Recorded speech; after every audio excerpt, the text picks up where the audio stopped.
Assalamualaikum warahmatullahi wabarakatuh. Perkenalkan, kami dari kelompok 7 akan menjelaskan materi tentang perkembangan sosio-emosional, tugas dari psikologi pendidikan. Yang pertama yaitu sosio-emosional. Dapat diartikan sebagai perubahan yang terjadi pada diri setiap individu dalam ranah afektif yang berkaitan dengan setiap kondisi atau perilaku individu. Yang kedua, perkembangan sosio-emosional mencakup pemahaman, pengaturan, dan pengungkapan emosi dengan cara yang sesuai untuk usia dan perkembangan seseorang, serta kemampuan untuk membangun, memelihara, dan mengembangkan hubungan yang sehat dengan teman sebaya dan orang dewasa, serta merupakan salah satu domain spesifik pada perkembangan anak. Selanjutnya, perkembangan sosio-emosional terkait dengan sikap aktif, otonom, dan bertanggung jawab terhadap diri sendiri dalam dunia sosial yang saling berhubungan, yang membantu dalam mengelola emosi, membangun hubungan yang sehat, dan juga merasakan empati terhadap orang lain. Selanjutnya, perkembangan sosio-emosional menjadi dasar bagi anak-anak untuk terlibat dalam tugas-tugas perkembangan lainnya, misalnya untuk menyelesaikan tugas sekolah yang sulit. Perkembangan sosio-emosional juga terkait dan bergantung pada domain perkembangan lainnya, misalnya keterlambatan atau kekurangan bahasa juga terkait dengan gangguan sosial emosional. Dan perkembangan sosial emosional dapat ditentukan oleh konvergensi pertumbuhan sosial dan emosional, di mana reaksi emosional secara signifikan dapat mempengaruhi perilaku sosial, dan bagaimana pengalaman sosial juga akan mempengaruhi pertumbuhan emosional. Pandangan menurut Erikson, Trust Phase Mistrust, masa bayi dari 0 sampai 18 bulan, tugas psikologi dasar itu agar bayi, orang tua, dan lingkungan responsif, handal, dan konsisten. Dengan kata lain, anak percaya kebutuhan dasarnya akan terpenuhi. Kepercayaan dasar dicapai dengan orang tua atau pengasuh yang responsif. Kepercayaan yang dibangun karena pemenuhan kebutuhan akan mempengaruhi perkembangan. Sebaliknya, jika lingkungan terdekat tidak dapat memenuhi kebutuhannya, anak merasa tidak percaya diri dan berpikir lingkungannya tidak konsisten. Autonomy versus same age. 18 bulan sampai 3 tahun. Periode usia ini ditandai dengan langkah awal untuk berkembang menjadi individu yang mandiri, artinya anak mulai mengembangkan rasa pengendalian diri, balita mulai belajar tentang toilet training. Menurut Erikson, pelatihan ini adalah awal dari pemahaman proses menahan dan melepaskan yang menjadi dasar perkembangan anak di masa depan.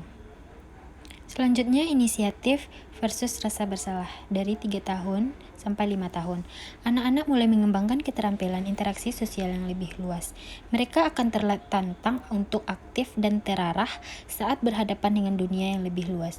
Rasa tanggung jawab dan inisiatif telah berkembang. Sebaliknya, jika anak gagal pada tahap ini, ia akan merasa bersalah, ragu-ragu, dan kurang inisiatif. Pada tahap ini, anak harus dipercaya untuk menjadi sukses. Industri versus inverted.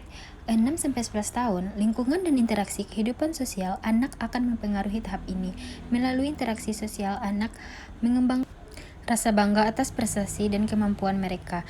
Dalam fase ini, teman sebaya dan teman sekelas memainkan peran penting melalui keterampilan bermain dan tugas sekolah. Anak-anak dapat mengembangkan rasa kompetensi dan kebanggaan dalam kemampuan mereka. Dalam fase ini, anak juga dapat membentuk citra diri yang kuat. Identity versus confession. 12-18 tahun, selama fase ini konflik berkisar pada pengembangan identitas pribadi. Menurut Erikson, tahap ini penting untuk proses pembentukan identitas yang kuat dan pengembangan arah dalam hidup. Anak-anak yang tidak diberi kesempatan untuk menyelidiki, menguji identitasnya, Erikson menyebutnya sebagai kebingungan peran, dan ketika dewasa akan muncul rasa kecewa dan bingung tentang masa depan mereka. Model ekologi Bron-Van-Brenner. Menurut Uri Bron-Van-Brenner, teori sistem ekologi menjelaskan bagaimana sifat-sifat yang melekat pada anak-anak dan lingkungan mereka berkomunikasi untuk memberikan pengaruh pertumbuhan dan perkembangan selanjutnya.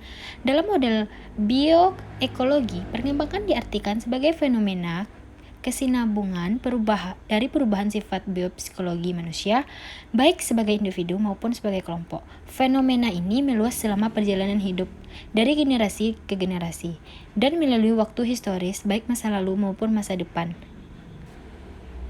Dan menurut teori sistem ekologi Bronfenbrenner, anak-anak biasanya terlibat dalam ekosistem yang berbeda, mulai dari sistem rumah ekologis yang paling intim hingga sistem sekolah yang paling intim lebih besar, dan kemudian ke sistem paling komprehensif yang meliputi masyarakat dan budaya. Masing-masing sistem ekologi ini pasti berinteraksi dan mempengaruhi satu sama lain aspek kehidupan anak.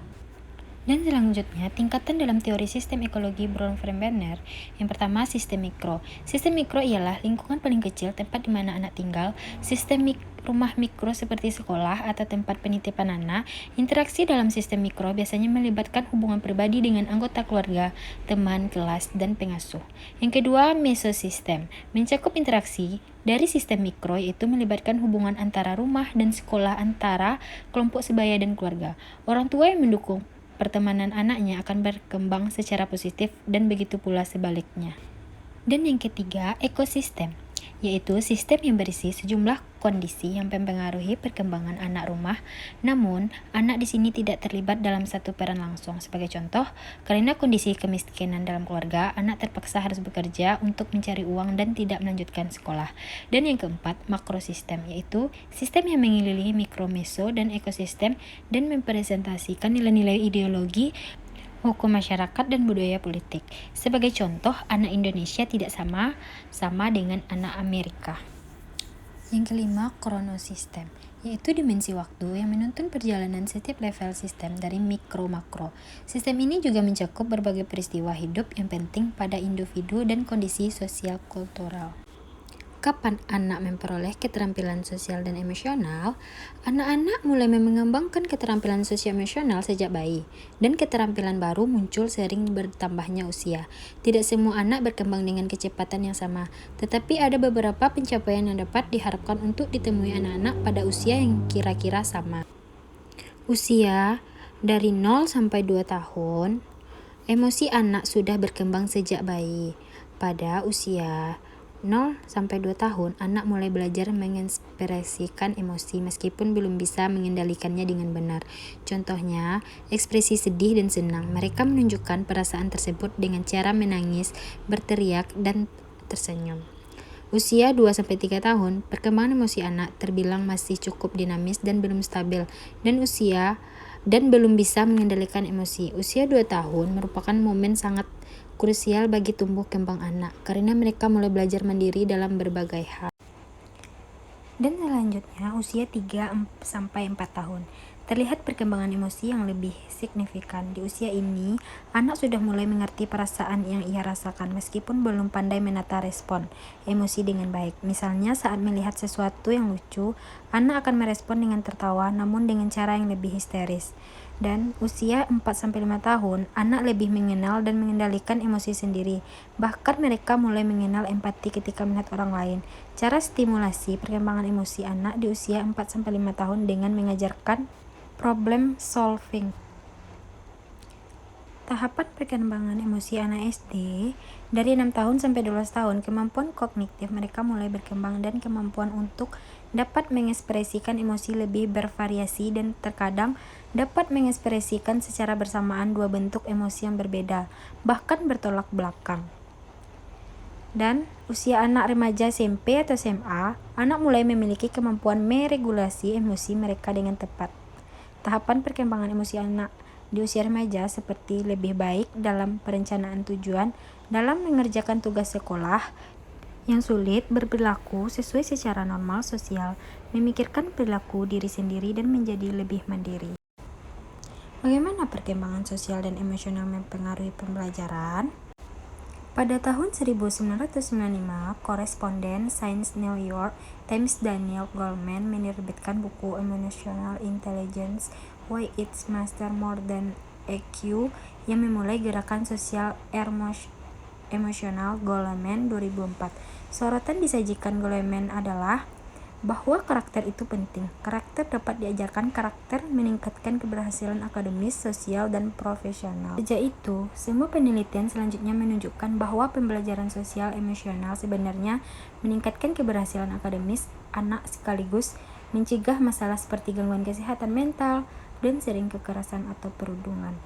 Kompetensi sosial emosional memberdayakan anak-anak untuk mengembangkan kesadaran diri dan kepercayaan diri, mengelola emosi dan impuls yang sulit, dan menunjukkan empati yang diterjemahkan tidak hanya menjadi perilaku yang lebih baik, tetapi juga nilai ujian.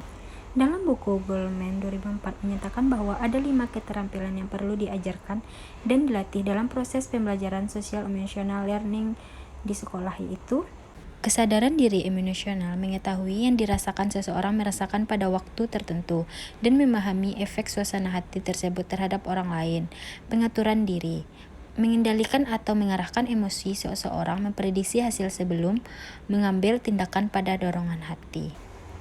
Dan yang ketiga, motivasi, yaitu menggunakan faktor emosional untuk mencapai tujuan, menikmati proses belajar, dan bertahan dalam menghadapi rintangan.